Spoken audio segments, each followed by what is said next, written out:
This year particular, I'm standing for naked and brutal truth.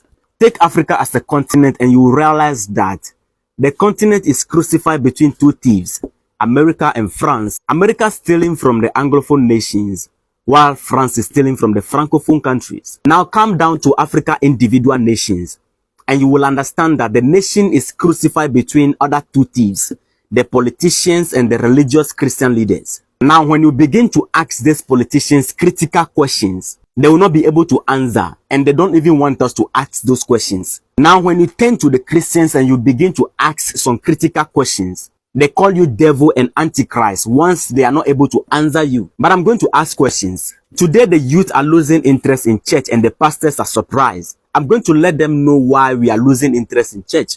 We are losing interest in church because some things are not making sense to us, and we are not allowed to ask those critical questions. Let me drop just 8 basic questions. The letter J is just 500 years old. How did Jesus become the name of the man who died 2,000 years ago? We were made to understand that Moses wrote the first 5 books of the Bible. How did he record his own death in his own book?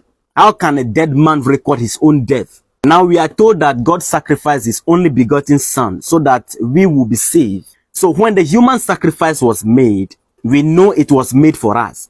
But the real question is, who was the sacrifice made to? Did God sacrifice his son to himself, or he sacrificed his son to the devil? Because once there is a sacrifice, there must be somebody to receive it. Who received the sacrifice? Since God is omnipresent, meaning God is everywhere, why does he need angels to carry out his assignment since he himself is already there? How can God create his own devil?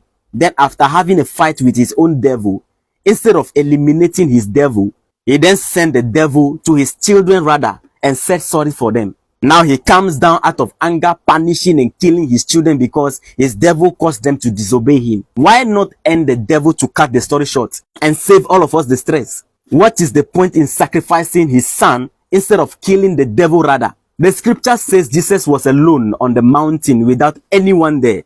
But suddenly somebody recorded his conversation with the devil. How did that happen? Now we are told that the Bible is a complete book.